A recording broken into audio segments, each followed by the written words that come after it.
Hello, children. Come closer. Sit by the fire. I have a spooky little story to tell you. Do you like spooky stories? I like spooky stories.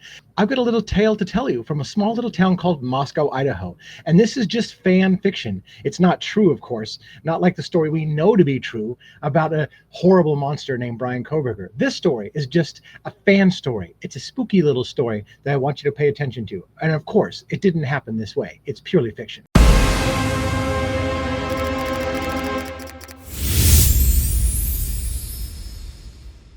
Now, just as a warning to start this off, this is just a fictional story, of course. Keep in mind, nobody should get bent out of shape, even though it's perfectly okay for the media to ruin a person's life like Bryan Kohberger and tell you all the reasons why he's a monster before he's ever set foot in the courtroom. Because, again, let's forget the whole presumed innocence until proven guilty in a court of law thing. No, I would be horrible. I would be a shitty person, a shitty human being, if I were to tell you a story about somebody else who could be guilty and run an innocent person's name through the mud. But it's okay, of course, to run Bryan Kohberger's name through the mud because we know he's not innocent, even though he hasn't had his first day in trial. So this story, as I tell you, is going to be a hypothetical story, a story about how things could have happened that night on November 13 in Moscow, Idaho in 2022. And of course, it didn't happen this way. This is just a hypothetical situation. And so I don't want anybody to get completely bent out of shape. Our story today begins in a little town of Coeur d'Alene, Idaho. Now, in Coeur d'Alene, Idaho, there were two girls. They're very, very close friends. We'll call them Kaylee and Maddie, for argument's sake. Kaylee and Maddie are best friends. They've grown up together. The Gonzalez family, the parents of Kaylee, hypothetically speaking, basically view Maddie as one of their own children. They refer to her as one of their girls. Maddie is inseparable from Kaylee. Many sources indicate the two of them were so close, they kind of got a hyphenated name, Kaylee Maddie. Everywhere they went, they were inseparable. These two girls grew up in Coeur d'Alene, Idaho, and eventually Katie, as she got older and became a young teenager, she met a boy named Jack. Hypothetically, we'll call him Jack DeCoeur. Now, Jack and Kaylee fell madly in love, and they were high school sweethearts, literally high school sweethearts. And they went to school together at Coeur d'Alene, Idaho, and they were friends with Maddie, and everything was going swell and swimmingly. Now, in the summers, at least this is the way that the story goes, and it may not be true, but the way I've been told is that during the summers, Coeur d'Alene, Idaho is a very popular place for other kids to come and spend the summer. And so another friend of the two of them came to Coeur d'Alene, Idaho by the name of Xana Kernodle, allegedly. This person is from Post Falls, Idaho, but spent a lot of time in the summers and became friends with Kaylee and Maddie and Jack.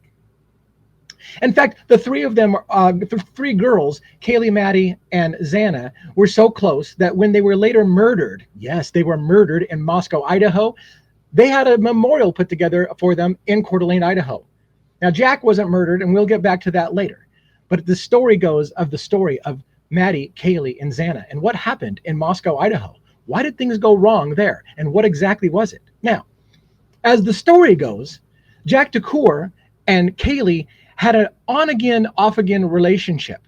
They had fought regularly. Who knows what it was about? Speculation might be that it was over jealousy, but we don't know. Whatever the case may be, depending on who you read, whether you read other fictional writers like Howard Bloom, who will tell you that they had a rocky relationship. It was off and on. And therefore, when they finally broke up 3 weeks before Kaylee's murder in Moscow, Idaho, that it has nothing to do with the fact that she broke up with her boyfriend, Jack. Because again, that was just a thing that happened between them. They regularly broke up and got back together again. No big deal. Or so the story goes. Now, sometime after high school, the three individuals ended up going to a small little town called Moscow, Idaho, snuggled up next to another town called Pullman, Washington, very close, within 12 miles of each other. And these three individuals, the three fast friends, Jack DeCoeur, Maddie, actually four if you count Jack, sorry, Maddie, Kaylee, Xana, three good friends from Coeur d'Alene, Idaho, and boyfriend Jack DeCoeur are all going to Moscow, Idaho to go to college together. Now, the inseparable pair of Kaylee and Maddie suddenly kind of have not a going out, but a spreading of their wings. Kaylee has been deciding to spread her wings, and so the two girls separate into different sororities. Kaylee goes to one sorority, Maddie goes to another sorority. For the first time, they're not inseparable. And Kaylee seems to be kind of spreading her wings, maybe exploring new options, or so the story goes. Now, allegedly, This might actually include, but we don't know because it's just rumor, and there's a lot of spooky rumors in this story.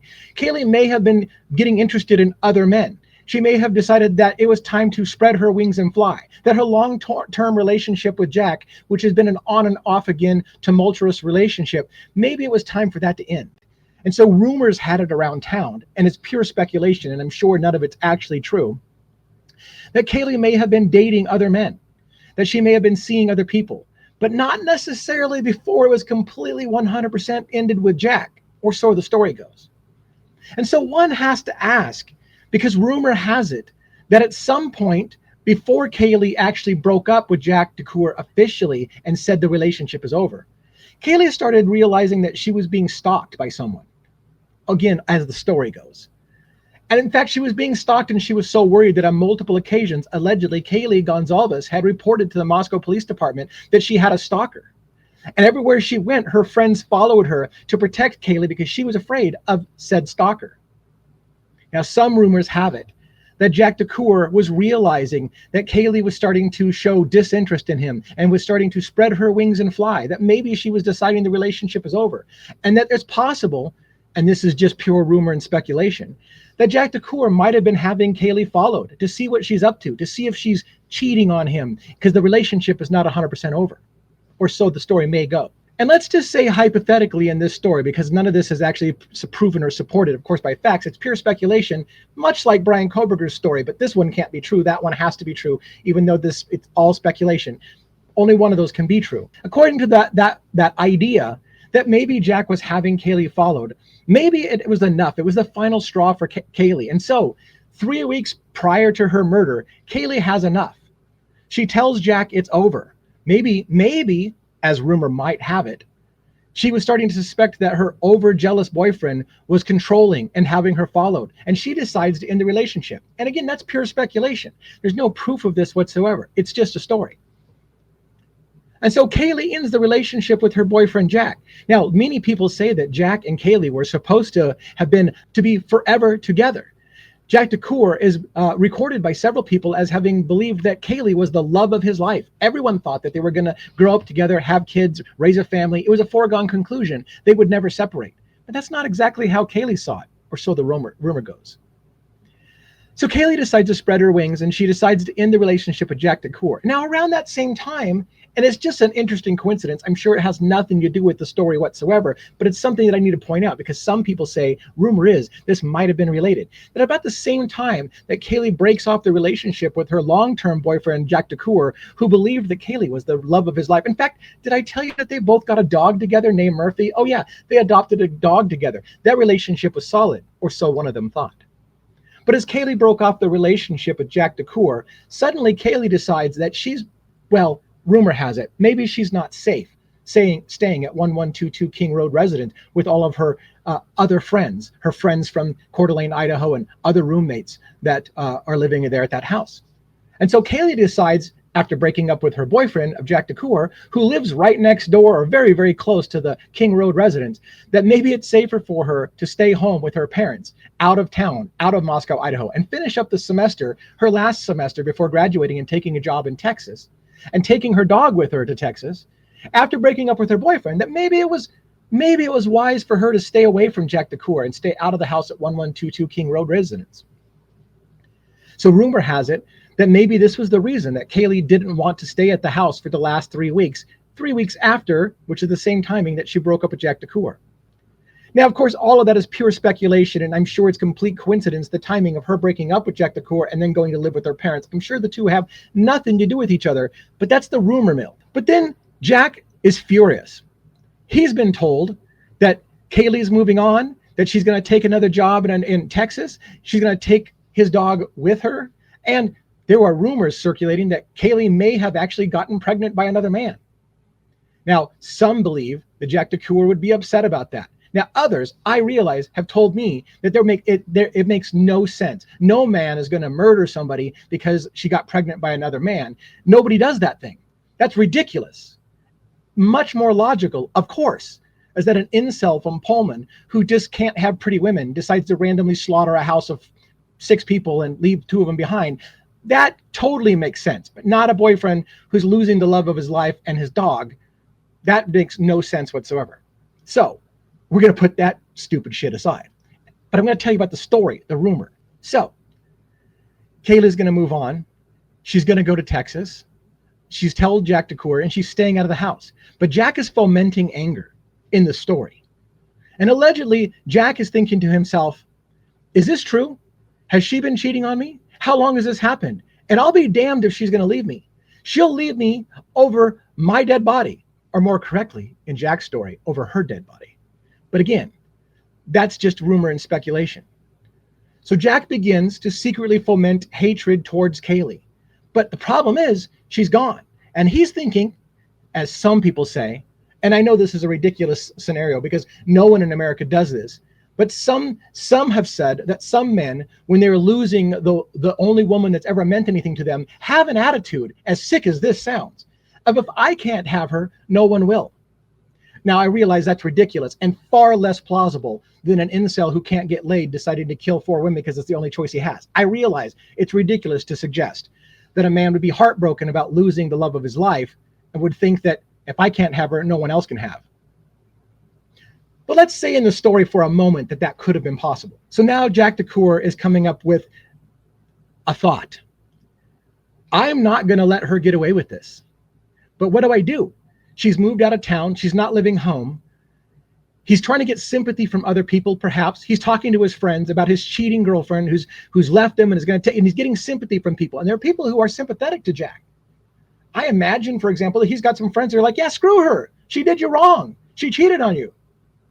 And a whole bunch of horrible things. Now, rumor has it, and I realize that this can't be true, but rumor has it that the internet community had collected a whole bunch of horribly shitty things that Jack DeCour had said about the love of his life on things like Instagram and other social media feeds. But of course, that can't be true because it's all been scrubbed from the internet and is only on people's individual computers, which I'm sure they're just faking and making that shit up.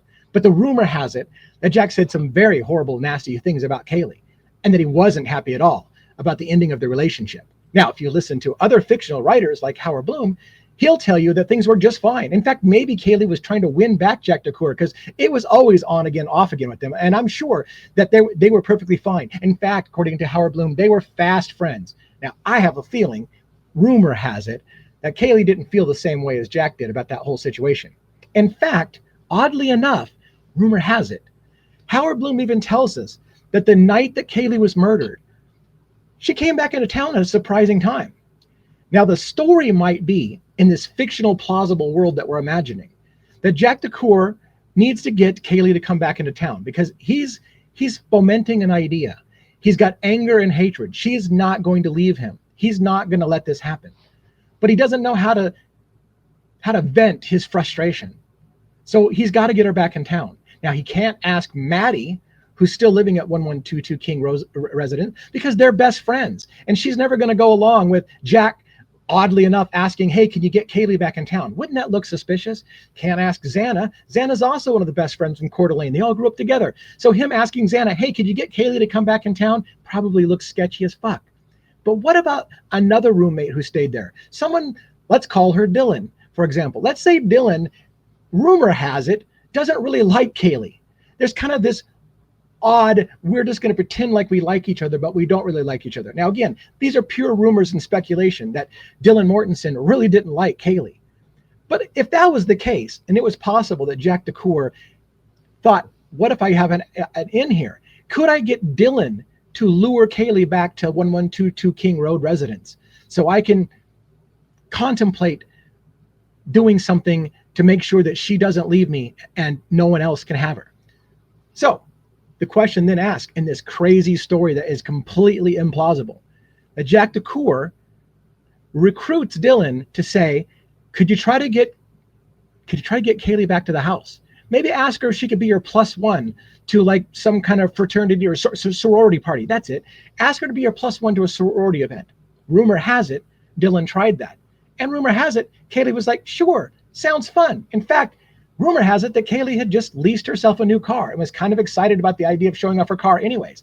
And now with Dylan, a strained perhaps relationship, on again, off again, maybe they're friends, but some say there was some strain, but it was good enough to, hey, why not? I'll be your +1 and I'll come show off my car. And besides, maybe Jack DeCour's had some time to cool off about me breaking off the relationship with them.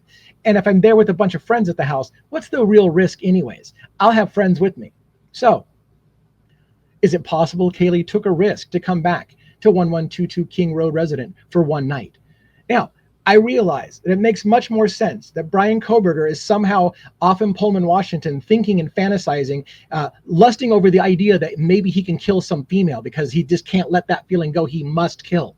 And he picks this night of all nights, a busy house full of people. And it was pure coincidence that Kaylee happened to be in town that night. That it wasn't, of course, that Kaylee was lured back to the house. And that's why that night was picked. That, of course, makes zero sense. That's why this is a fictional story. Because obviously Kaylee couldn't be lured back to the house by a jealous boyfriend who had decided that he's going to make this end now. That's why it's a spooky story, and that's why it's fictional. Now the story goes that Dylan lures Kaylee back to the house, and people go their separate ways for the evening. Xana and her boyfriend go to a frat party, and they're out most of the night. Kaylee and Maddie, after the football game, they go out partying, and oddly enough, something strange happens.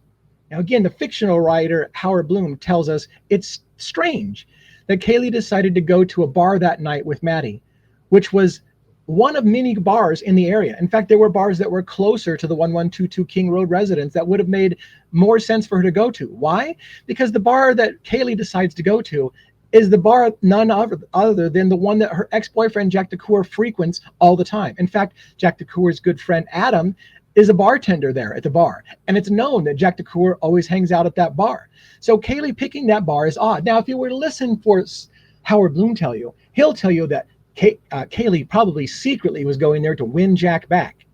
Now, the rumor has it that's not what happened at all. In fact, even Howard Bloom tells us in an odd moment that a thing happened that weekend, that Kaylee, when she came into town, made it her mission to make it known all over town to anyone who would listen that the relationship was over between her and Jack, and she made no bones about it.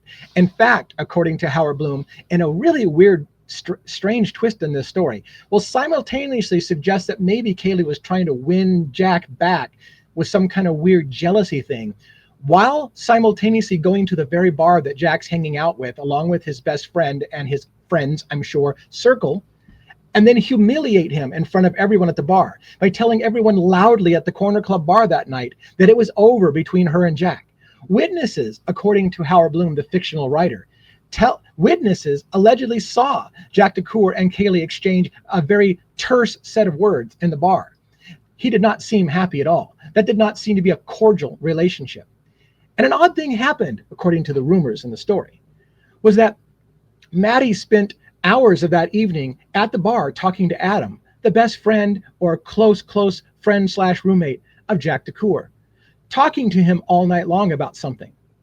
And Jack, rumor has it, was not happy about what he heard that night. Now, a really strange thing happened after the Corner Club bar when the girls left. They were followed out of that bar by an individual, kind of like Kaylee was followed many times by somebody following her that she thought it was a stalker. But this time they're followed by somebody that they recognize. Jack Showalter, we'll call him.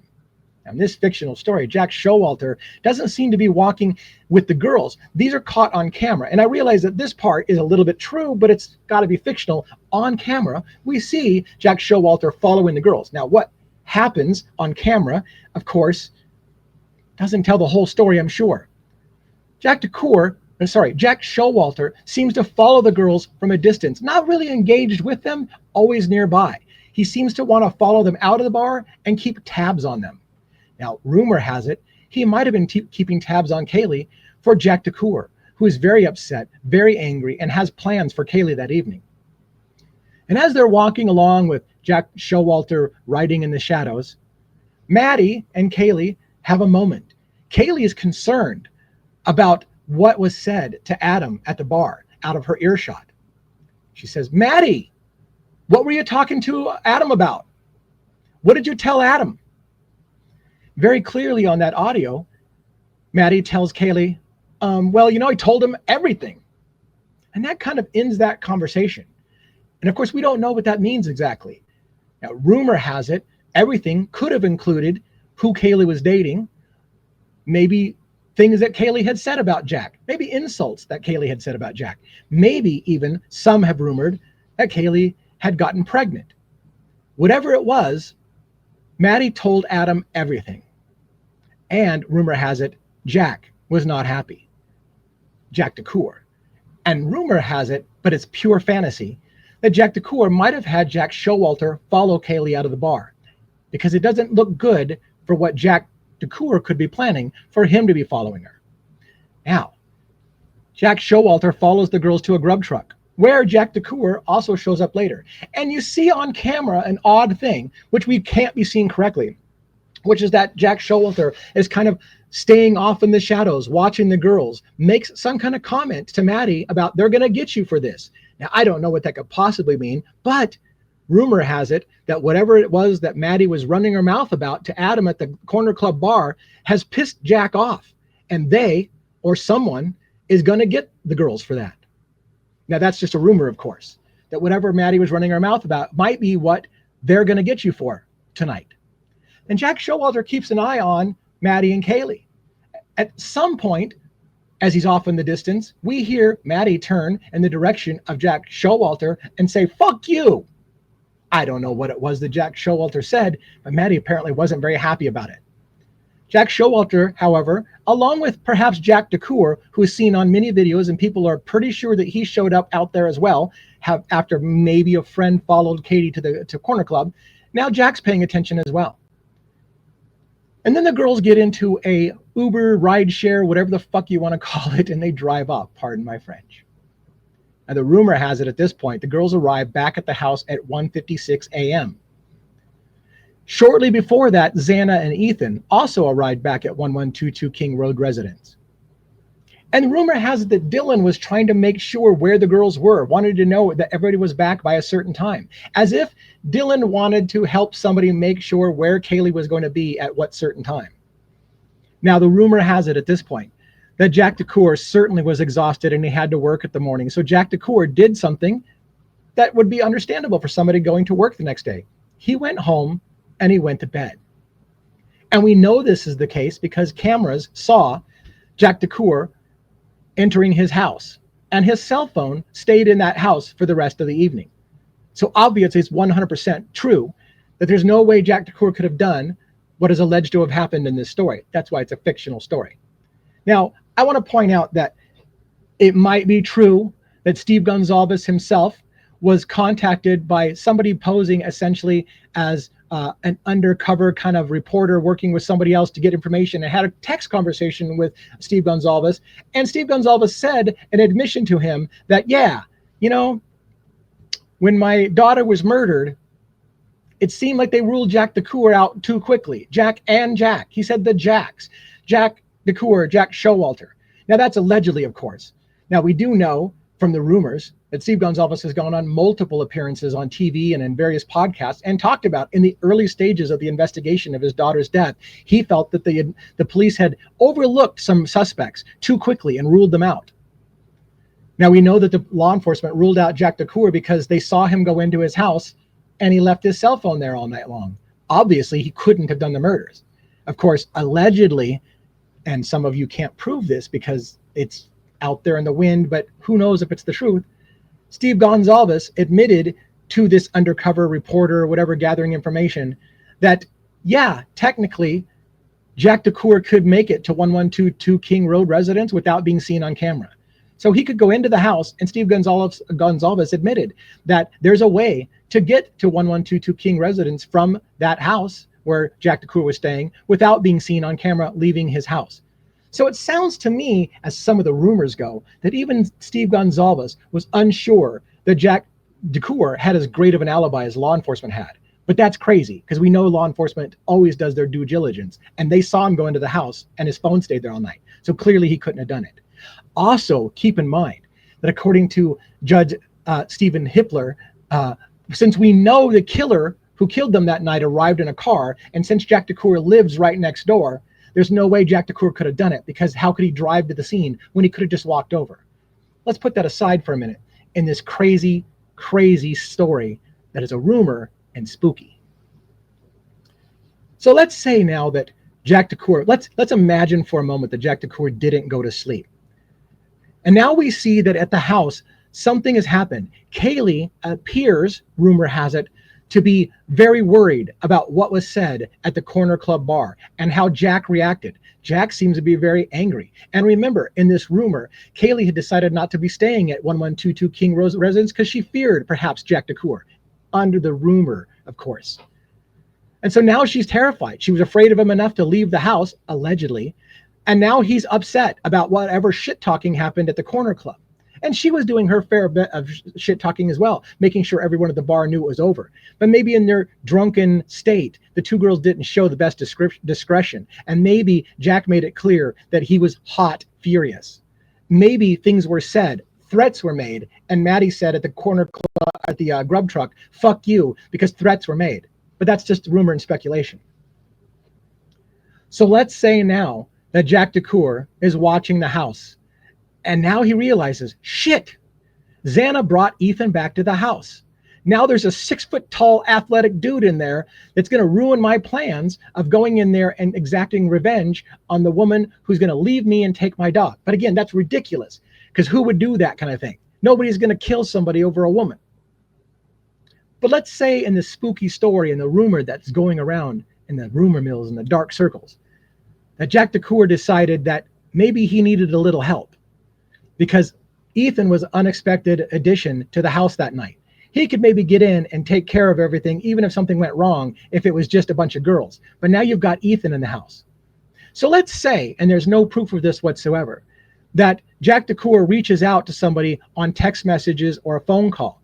Now, meanwhile, while he's mad, he's hot mad, and the girls know he's mad, allegedly, the girls are trying to call. Kaylee and Maddie are trying to call Jack DeCour frantically 10 times, according to what we hear in the media. 10 times they call Jack DeCour from 2 o'clock in the morning till almost 3 o'clock in the morning, and Jack never answered.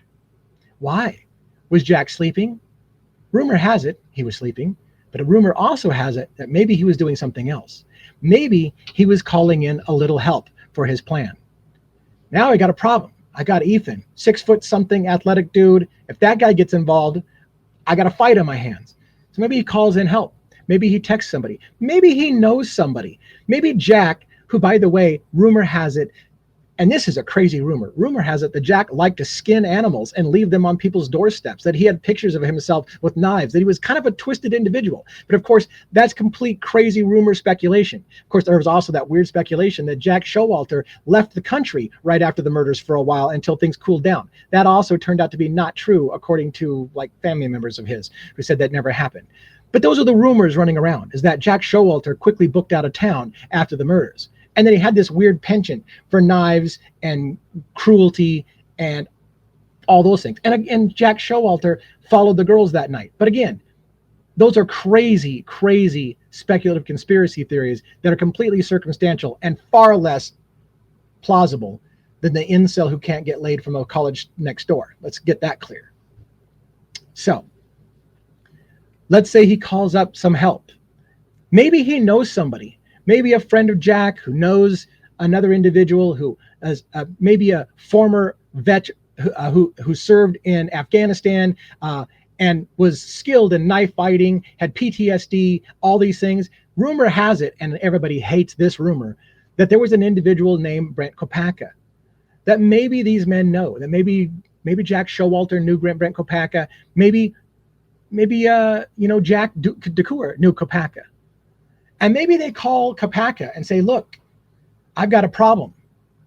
This woman done me wrong, and I need to go in and do something about it. But there's a 6-foot freaking athletic behemoth in the house, and things go wrong. I need a little backup.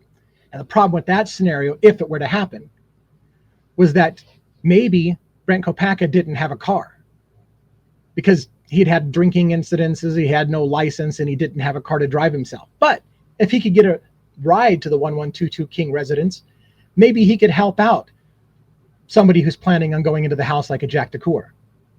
So maybe sometime around 2-something in the morning, Jack gets a hold of Bryan Kohberger in this crazy conspiracy theory that makes no sense whatsoever. And maybe Brent's like, yeah, I can get there, but I'm going to need a ride. Fortunately, I know a guy. a guy that I'm buddies with from Pennsylvania. Now, there was rumors, and it can't be proven, of course, that Bryan Kohberger and his family come from Pennsylvania. And another individual by the name of Bryan Kohberger and his family also come from Pennsylvania.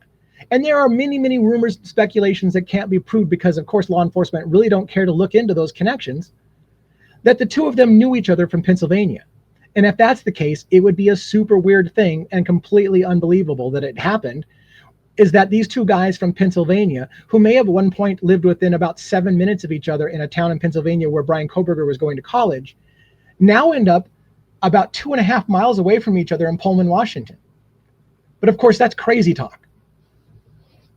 And if Bryan Kohberger said, hey, look, I'll come to the crime scene, but I'm going to need a ride. But fortunately, I know a guy who's a late night guy. He's a late nighter. I can get a ride there and be there. Now, what if in this crazy, crazy, spooky story, Bryan Kohberger calls in a buddy of his from back in Pennsylvania and says, hey, can I get a lift to Moscow?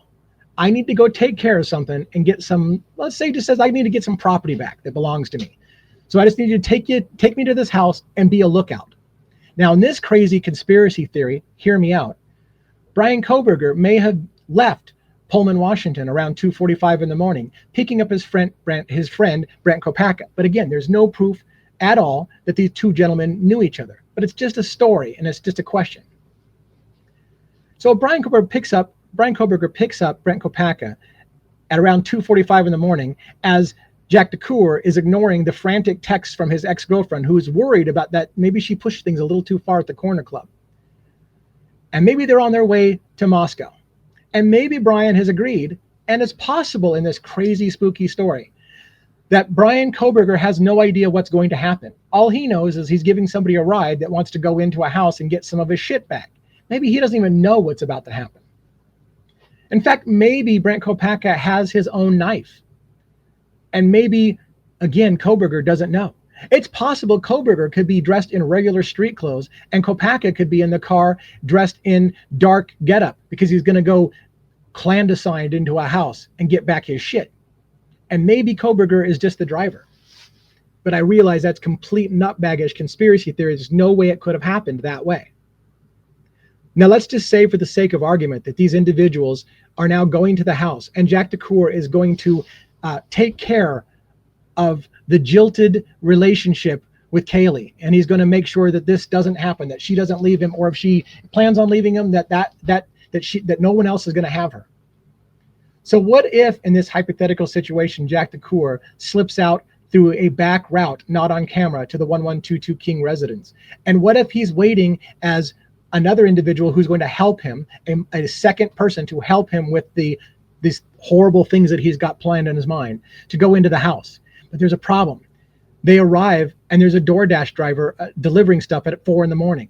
Things are going awry. The house is awake. The DoorDash driver is there. So Bryan Kohberger, if he's the driver, he waits. He's the lookout guy. Maybe he's even to text or signal in some way to the people who are getting ready to enter the house. Not yet. There's a DoorDash driver. If that's the scenario, hear me out. So then what if two people enter the house through the sliding glass door after the DoorDash driver leaves and it seems like things are now clear, the house is relatively quiet? One individual stays on the main floor where the 6-foot-something athletic Ethan Chapin is there with Xana to make sure that he doesn't interfere with what somebody else is going to do. Somebody with a very personal motive is going to go upstairs and take care of an ex-girlfriend that has broke his heart. But that's a crazy, ridiculous conspiracy theory that makes no sense, certainly not more sense than an incel who can't get laid and needs to wipe out 4 random people and leave a couple of survivors behind. That makes no sense. So let's say he goes up there, Jack, and he gets his revenge on his ex in a brutal fashion. Now, perhaps down on the main floor, those individuals hear something, and now the second person has to spring into action, and he dispatches a couple people. Now, fortunately for them in this scenario, they don't need to worry about Dylan Mortensen. Dylan Mortensen literally lured Kaylee back to the house. She kind of knows something's going to happen. Her job may have been, in this crazy conspiracy theory, just go back to your room and shut your mouth and don't ask questions. Tell everybody that you just fell asleep that night and you didn't hear anything. That'll be your cover story. Now, That might have been great until the police started digging into the cell phone records and the defense started demanding the cell phone records and found out that Dylan was wide awake during the entire murders and well after the murders. But originally her story was exactly like maybe they had all agreed. You go back to your room and you shut the fuck up and you pretend you didn't see or hear anything. And maybe in this scenario, Dylan didn't know that friends were about to be murdered. She just knew something was going to happen. And she certainly may have been involved in luring Kaylee back to the house. Maybe in some world, she was a little surprised herself at what happened. And maybe she was a little scared when she found out how much of a shit show it had become and how Xana and Ethan were killed. And perhaps they weren't the real targets in the first place. Whatever the case may be in this crazy scenario, shit went sideways. Now, here's the thing. Allegedly, maybe these killers would have gotten away with it as they slipped out of the house. But there was something that was a little unexpected. There was another roommate in the bedroom, or in the bedroom on the bottom floor, the basement floor, if you will, Bethany Funk, that perhaps wasn't accounted for. Now, granted, in this scenario, they would have known that Bethany lives there, but maybe they thought she was asleep. Maybe they didn't factor her in. Maybe they didn't think about it.